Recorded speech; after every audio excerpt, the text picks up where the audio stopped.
You were not meant to be a slave to the grind. You were not meant to trade your life force for money. You can escape gravity. You can unlock your life. You got this. Let's go. Hello and welcome to Unlock Your Life. It's me, Jennings Smith, your host. Guys, today is a red letter day. We just closed a 108 unit complex in Houma, Louisiana. I'm speaking about it publicly now because it is officially closed. We've talked about it, but now I'm going to go into the specific details of how we found this deal, what we paid for it, what the CapEx was, how we structured the deal, how we raised it, everything. Full-on case study on a deal that just closed literally today. Guys, finding deals right now is not easy. Even though the rates have gone up and sellers should be more reasonable, we're still seeing sellers hanging on. We're still seeing distress coming in commercial, but it's not as heavy in multifamily yet. And we're seeing a little bit of that. More is probably to come as the Fed stubbornly keeps the rates where they're at. So more opportunity coming. But we found a deal, and I have been patiently waiting, looking for my next deal, and found this deal about 3 months ago or so, started working on it. And today, the fruition of those efforts is here. We've closed the deal, and I'm pretty pumped up about it. So let's get into the deal. Number one, Houma, Louisiana. This is about 45 minutes outside of New Orleans. My first initial reaction when I heard about this deal was, I'm not crazy about Louisiana because it's a coastal market. There's hurricanes there. Insurance is expensive. And I don't know. I don't know about this deal.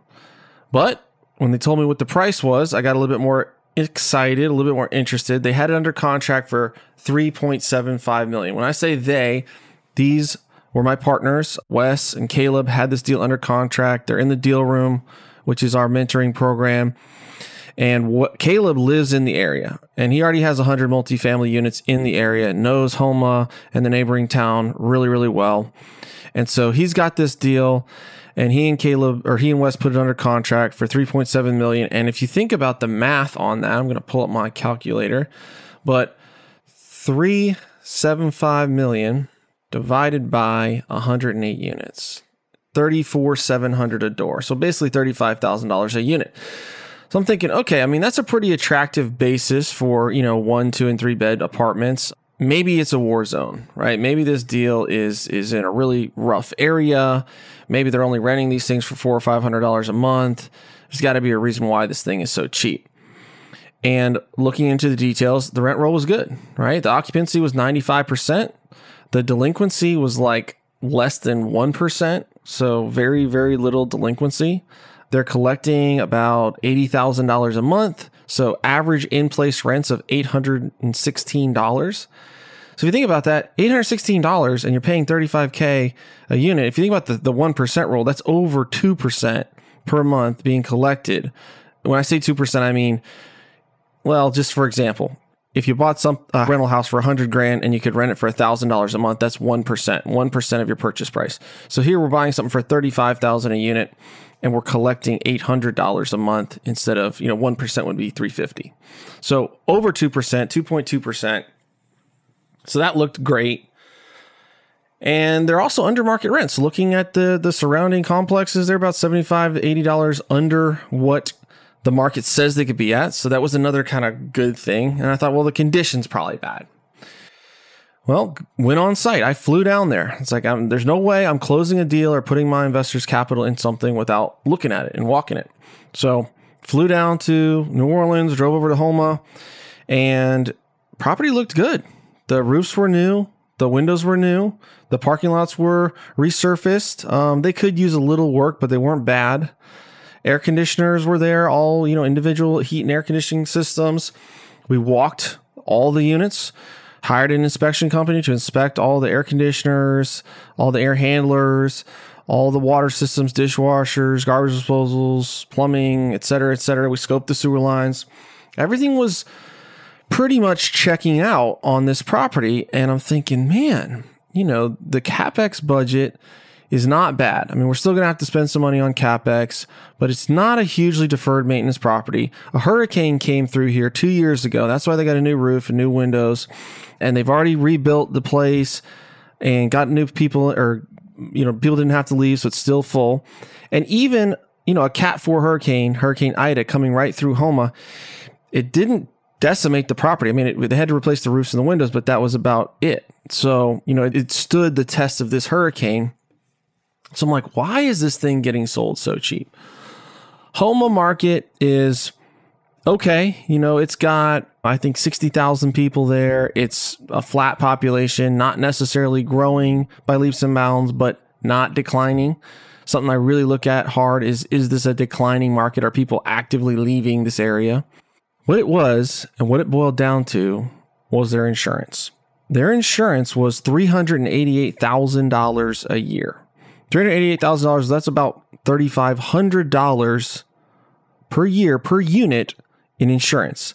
So if they're getting like $800 a unit, you got to think 8, 16, 24, 32, that's like 5 months of rent before they just pay for their insurance premium, before they pay their mortgage, before they pay their operational expenses, property management, all that other stuff. They've got to rent a unit for 5 months, whether it's vacant or not, just to pay the insurance rate. So this was a huge stumbling block. So at the end of the day, their net operating income on this deal was only 90 grand. 90 grand, not enough to cover the mortgage. So then we thought, okay, well, we know insurance is expensive here, but man, should it be that expensive? Is it really that high? Talked to one of my colleagues who also owned like 130 unit in the same town. And he's like, my insurance is a little high, but it's not that high. So we dug into it. Okay, the insurance requirements, number one, were being driven by the non-recourse lender. So it's agency debt, which is federally backed, and they have insurance requirements that are more stringent. So that's some of it. We also, in our due diligence, which was not disclosed by the seller or the broker, was their electrical systems. We found this out through the electrical inspections and our walkthroughs that they had Federal Pacific panels and they had stab lock breakers. Now, these are not up to code anymore. They don't install these anymore because they're prone to accidents and fires and et cetera. They're not well made and they're not up to code. And so they were getting insurance without replacing this electrical stuff, but their insurance was really making them pay for it because they figured, hey, there's higher risk of fire here. We're going to recoup that in our premium. Another thing was on 2 of the buildings, the corners were touching a floodplain. So they were touching a floodplain, and I'm talking like a foot of the corners of 2 buildings. And so for each of those buildings, they had to pay an additional premium of $10,000 per year per building for flood insurance. And come to find out, we could maybe overcome and solve these problems. And if we can, then all of a sudden, this becomes a really good deal.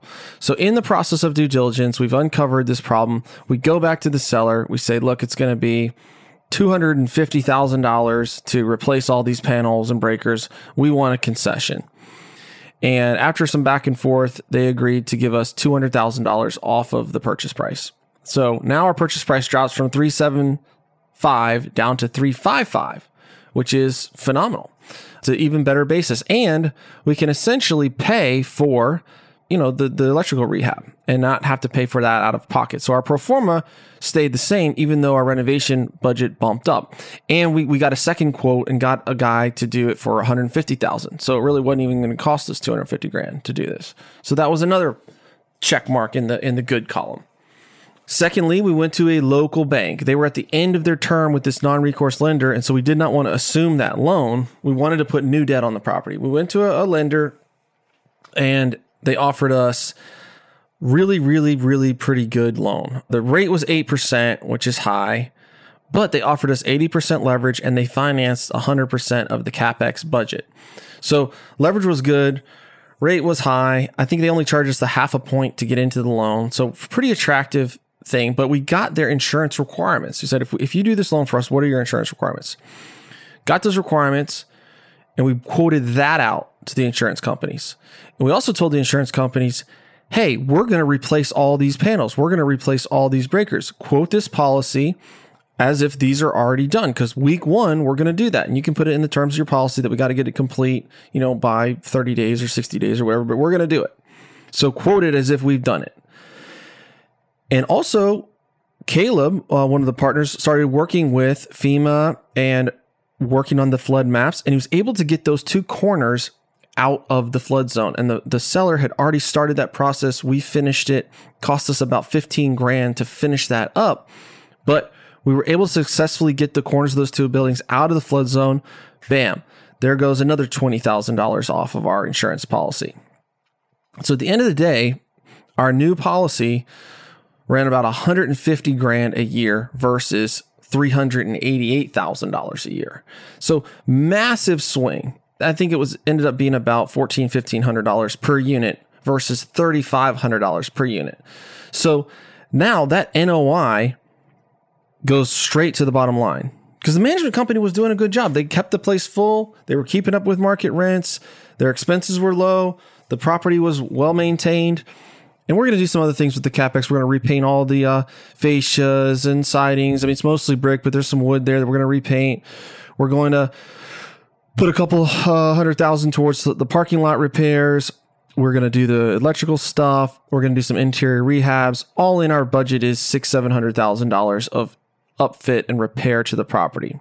So our all-in basis on this deal, when you include the loan fees and acquisition fees, et cetera, our all-in basis is going to be around $4.2 million, which is, pretty sound, pretty solid. We're right at $40,000 a unit all in. And we can get now our pro forma numbers is $900 a month for our average rents. And we're already at $816, walking in day one with no delinquency. So this deal all of a sudden became a home run slam dunk deal. And guys, this was through a broker. This deal had been passed over by multiple buyers because they could not see a way around this insurance problem. They look at the financials and they say, well, even at this price, I'm going to be walking into a deal that loses money. I'm not going to have enough NOI to even cover my debt. So why would I buy it? Even at a cheap price, it just doesn't make sense. And so our ability to see the problem, identify the problem, and clearly overcome it, right? Have hard in-place quotes and have a plan and have the flood zone figured out and have the electrical stuff figured out and have the banking figured out so that we could get the right insurance plan in place was critical in this deal. And we actually quoted it with, I think, 3 different insurance companies just to make sure that we didn't get an outlier quote that was way, way lower and it would go up later. We wanted to make sure we had multiple options that were in this price range, and we did. And so walking into this deal, increasing the NOI by, $230,000, $240,000 right away, just from the insurance play. You add in the $90,000 of NOI they already had, that puts us at $340,000, $330,000. And then if we can increase the rents by another $70 a door, well, there's another $7,000 a month, roughly, which is another $72,000 or $84,000 a year. Now we're pushing our NOI up to, $400,000+, and this becomes an extremely attractive deal. So our goal after we do this, we're going to hold this property about 18 months, maybe 24 months. But our plan is implement these strategies, get the rents to where we think they are at market rent, get the insurance policies set and seasoned, and get our new financials in place, and then either sell or refinance the property. Our first choice would be to sell it because there is hurricane risk in Louisiana, and we do kind of want to get out of there as quickly as we can. But if we have to, worst case scenario, we can refinance it because we believe stabilize this property at an 8 cap, right? At a very conservative 8 cap market, right? This is where that market is today, is a 7 to 8 cap market where debt is right now, where the Fed is right now. Even at that, we're looking at a valuation of 7.2 to 7.4 million. So refinancing out 4.2 won't be a problem to replace the first loan, to pay the investors their capital back, and then have a great cash flowing deal if we refinance it or sell it and turn $3 million profit, which would be phenomenal. So let's talk about how we structured the deal and attracted the capital to this deal, how all that worked. So this deal could cash flow or will cash flow right out of the gate. They're collecting $80,000 and there's going to be cash flow available just because we're not paying that massive insurance premium. I mean, at the day of closing, our new policy goes into effect. Their old policy falls off. We have our new lender and we're still collecting the same amount of rent as we were the month prior. So immediately there's cash flow in place. And so what we did was we structured this deal to do a straight up 50-50 split because it's a really attractive deal. We only needed about $1 million in cash to close this deal. And actually it ended up being less because of the seller credit and giving us the 100% financing. But let's just assume $1 million in of investor capital.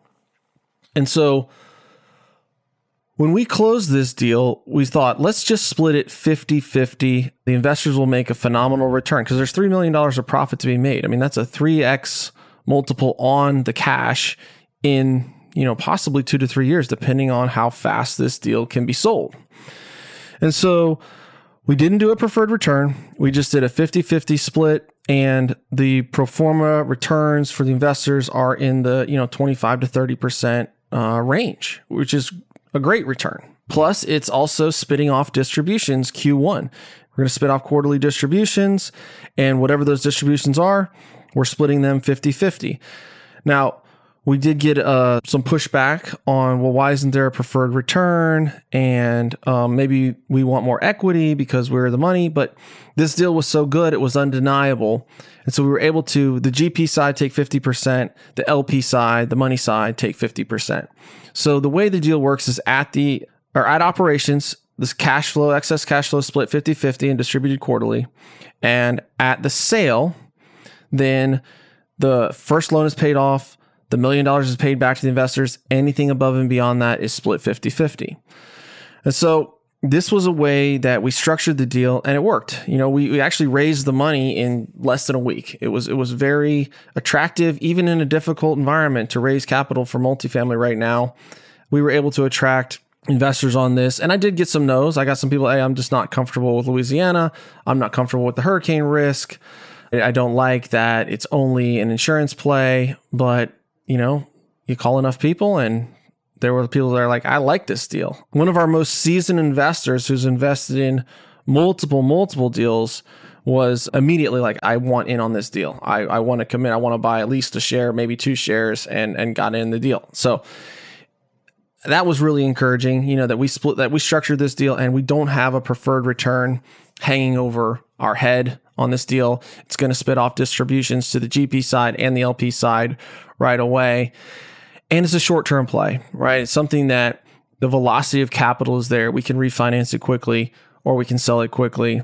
And the value add is not crazy. Even though it is significant to the NOI, we don't have to go in there and renovate 50, 60, 70 units, evict 70 people, try to lease up at crazy new high lease rates. There was a lot of de-risk on this deal. So that's why we proceeded with it.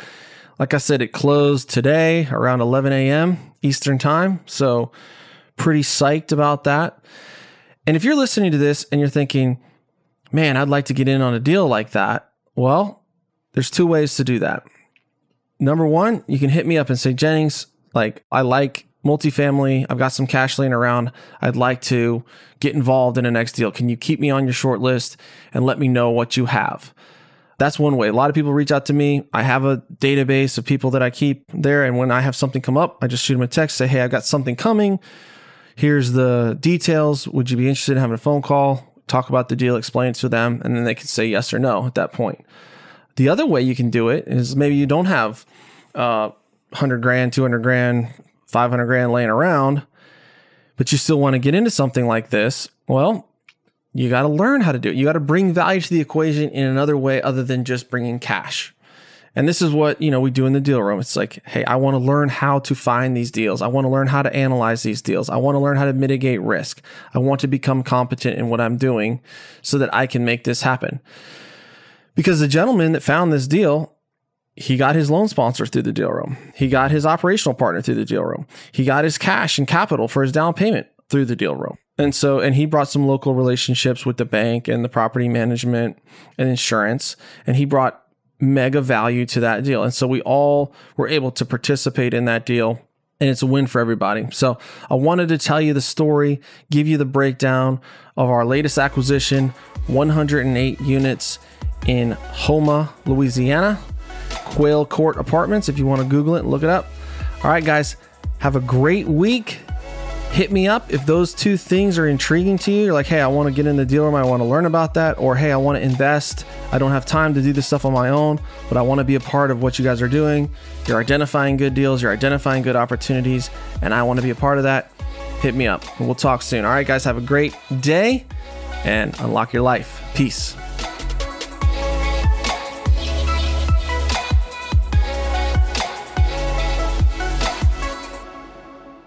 This is thepodcastfactory.com.